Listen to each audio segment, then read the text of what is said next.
अनु ने धीरे से पूछा, आर्या, तुम्हारी बहन का इससे क्या संबंध था? आर्या चुप रहा, फिर कांपती आवाज में बोला, 3 साल पहले जालंधर कॉलेज में प्रोफेसर था। उसने मेरी छोटी बहन रिया के साथ गलत व्यवहार करने की कोशिश की थी। रिया ने हिम्मत दिखाई और उसे एक्सपोज करने की ठानी, लेकिन कॉलेज मैनेजमेंट ने उसे बदनाम कर दिया और जालंधर को बचाने की कोशिश की। अनु की आंखें चौड़ी हो गईं। क्या? आर्या ने सिर झुकाकर कहा, रिया टूट चुकी थी और उसने अपनी जान ले ली। उस दिन मैंने कसम खाई थी कि जालंधर को सजा दिलाऊंगा। मैंने उसके खिलाफ रिपोर्ट बनाई, लेकिन सच्चाई ये थी कि मेरे पास सबूत नहीं थे। फिर भी मैंने अपने नाम से दस्तखत कर दिए ताकि वो कॉलेज से बाहर हो जाए। अनु की आंखों से आंसू बह निकले। तो तुमने गलत नहीं किया आर्या, तुमने इंसाफ किया। आर्या ने भारी आवाज में कहा, हां, लेकिन उस रिपोर्ट ने जालंधर की जिंदगी बर्बाद कर दी।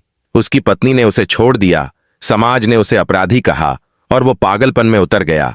अब वो वही इंसाफ लेने आया था, अपने तरीके से। अनु ने उसका हाथ थामा, पर उसने गलत रास्ता चुना और तुमने अपने दिल को अपराधी बना लिया।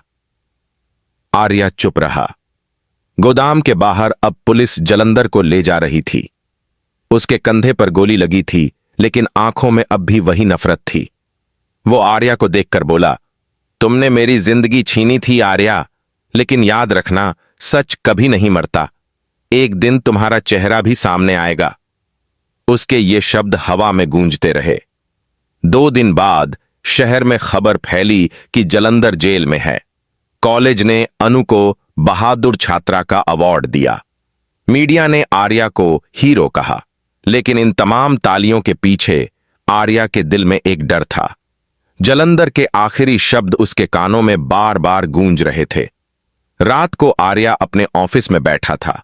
अचानक उसके ईमेल में एक अज्ञात मेल आया। तुम सोचते हो जालंधर झूठ बोल रहा था? तो ये वीडियो देखो। आर्या ने फाइल खोली। स्क्रीन पर उसकी बहन रिया थी, लेकिन वो किसी अंधेरे कमरे में थी, कैमरे के सामने रो रही थी। आर्या भाई, जो हुआ वो जालंधर ने नहीं किया। उसने मुझे बचाने की कोशिश की थी। असली दोषी कोई और है, कोई जो हमारे बहुत करीब है। वीडियो यहीं खत्म हो गया। आर्या के हाथ कांप उठे। नहीं, ये झूठ है, लेकिन दिल कह रहा था ये सच्चाई है। वह तुरंत जेल पहुंचा और जालंधर से मिलने की मांग की। जालंधर मुस्कुराया। देखा, अब तुम्हें भी सच्चाई दिखने लगी? आर्या चीखा। कौन था वो? मेरी बहन के साथ जो हुआ, अगर तुम नहीं थे तो कौन था? जालंधर ने ठंडी आवाज में कहा, तुम्हारे पिता का पुराना बिजनेस पार्टनर विक्रम सिंह। उसने तुम्हारे परिवार को गिराने के लिए यह सब कराया। उसने ही रिया को फंसाया, और जब मैं बीच में आया तो सारा इल्जाम मेरे सिर मढ़ दिया गया। आर्या की आंखें सन्न रह गईं। विक्रम सिंह, जिसने अब मेरे सारे प्रोजेक्ट्स संभाले हैं। जालंधर ने कहा, अब समझ आया आर्या, सच्चाई कभी उतनी सीधी नहीं होती जितनी दिखती है। अब तुम्हारी बारी है उसका असली चेहरा दुनिया को दिखाने की। आर्या जेल से बाहर आया, पर अब उसकी चाल बदल चुकी थी। वह सीधा विक्रम के ऑफिस गया। विक्रम मुस्कुराया। आर्या बेटा, सुना जालंधर ने तुझे बहुत परेशान किया। आर्या बोला, हां, और उसने जाते जाते बहुत कुछ सिखा दिया। विक्रम ने ठहाका लगाया। क्या? आर्या ने उसकी आंखों में देखते हुए कहा, यह कि शैतान हमेशा दूसरे चेहरे में छिपा होता है। उसने टेबल पर मोबाइल रखा और प्ले किया। वही वीडियो जो जालंधर ने भेजा था। विक्रम का चेहरा उतर गया। ये कहां से लाया तू?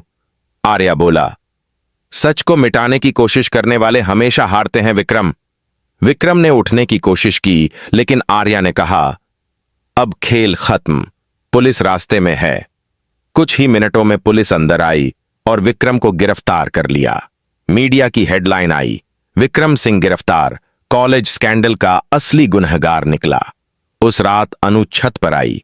चांद आसमान में था, वही चांद जिसने उस रात सब देखा था। आर्या उसके पास आया। सब खत्म हो गया अनु, अब कोई झूठ नहीं, कोई डर नहीं। अनु मुस्कुराई। नहीं आर्या, अब शुरुआत होगी तुम्हारे सच की, हमारी जिंदगी की। आर्या ने उसकी ओर देखा, कहा, तुमसे तुम तक, अब यह सफर सच का होगा। दोनों ने चांद की ओर देखा, जैसे वो भी आज उनकी सच्चाई पर गवाह बना हो। रात गहरी थी, आसमान में बादल घिर आए थे। शहर में हल्की बारिश की फुहारें पड़ रही थीं। कॉलेज के बाहर सन्नाटा था, लेकिन उसी सन्नाटे के बीच किसी की परछाई धीरे धीरे बढ़ती जा रही थी। वो था जलंधर। अनु ने अपनी किताबें बैग में रखीं और कॉलेज की सीढ़ियों से नीचे उतर रही थी। फोन पर उसकी मम्मी की कॉल आई। बेटा, ध्यान से घर आना, बाहर मौसम खराब है। अनु मुस्कुराकर बोली, जी मम्मी, बस 10 मिनट में आ जाऊंगी। लेकिन उसे क्या पता था, आज के 10 मिनट उसकी जिंदगी के सबसे डरावने पल बनने वाले हैं। कॉलेज के गेट के पास एक काली कार रुकी। खिड़की धीरे से नीचे आई और अंदर से किसी ने कहा, अनु। अनु चौंकी। आप जलंधर सर? जलंधर, जो कभी कॉलेज का गेस्ट लेक्चरर था, अब रहस्यमयी तरीके से दोबारा प्रकट हुआ था। उसने कहा, मैं तुमसे कुछ बात करना चाहता हूं, बस 5 मिनट की। अनु पहले झिझकी, फिर बोली, सर देर हो रही है, प्लीज कल बात कर लीजिए। लेकिन जलंधर की आवाज में कुछ ऐसा था जो डर पैदा करता था। अनु, ये बात कल तक नहीं रुक सकती। उससे पहले कि अनु कुछ समझ पाती, जलंधर ने कार का दरवाजा खोला और उसे अंदर खींच लिया। कार तेजी से निकल गई और बाहर सिर्फ उसकी गिरती हुई किताबें रह गईं। दूसरी तरफ आर्या अपने ऑफिस में था। फोन की घंटी बज रही थी। अनु की मां का कॉल था। आर्या बेटा, अनु अभी तक घर नहीं आई। कॉलेज से निकलने के बाद उसका फोन बंद जा रहा है। आर्या का चेहरा पल भर में सफेद पड़ गया। क्या? वह तुरंत कार लेकर कॉलेज पहुंचा। गेट के पास उसकी किताबें बिखरी पड़ी थीं। उसने एक नोटबुक उठाई जिसके कवर पर खून के छींटे थे। आर्या की सांसें रुक गईं। हे भगवान! अनु! उधर कार शहर के बाहरी इलाके में एक पुराने गोदाम के पास रुकती है। बारिश अब तेज हो चुकी थी। जलंधर ने अनु को बाहर धकेला और कहा, तुम्हें लगता है मैं तुम्हें ऐसे ही छोड़ दूंगा? अनु डर से कांपते हुए बोली, आपको क्या चाहिए? जलंधर की आंखें लाल थीं। बदला, उस आर्या से जिसने मुझे बर्बाद किया, और तुम उस बदले की सबसे बड़ी कुंजी हो। अनु चिल्लाई, आर्या ने आपका क्या बिगाड़ा है? जलंधर हंस पड़ा। तुम नहीं जानती, आर्या वो नहीं है जो तुम सोचती हो। उसका असली चेहरा तुमसे छिपा है।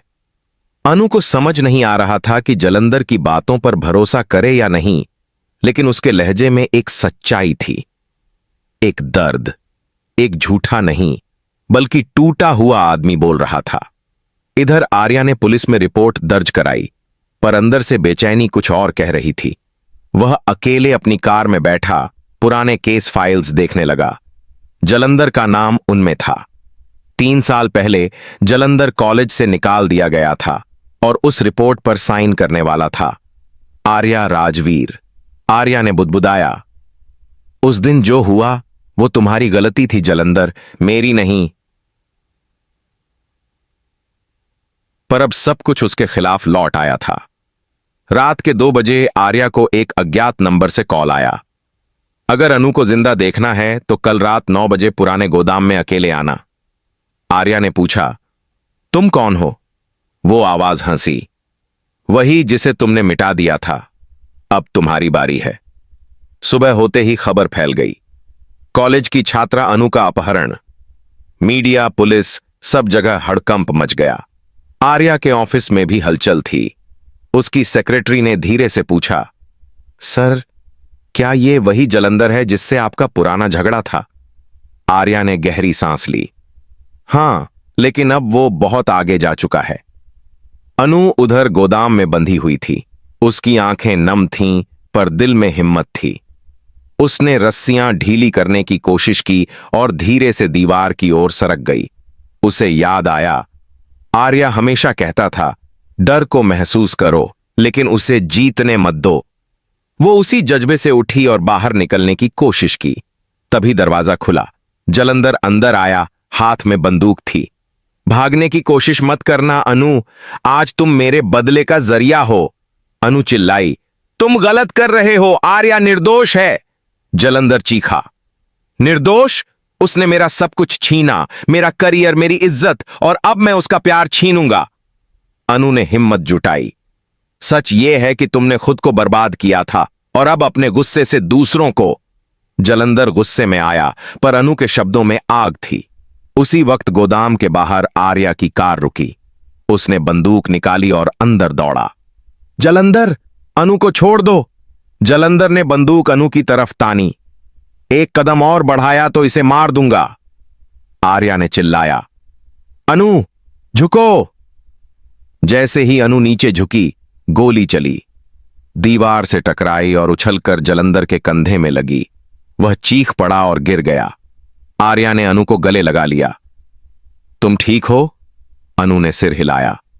हां, लेकिन अब तुम बताओ आर्या, जलंधर क्यों कह रहा था कि तुम ही उसकी बर्बादी का कारण हो?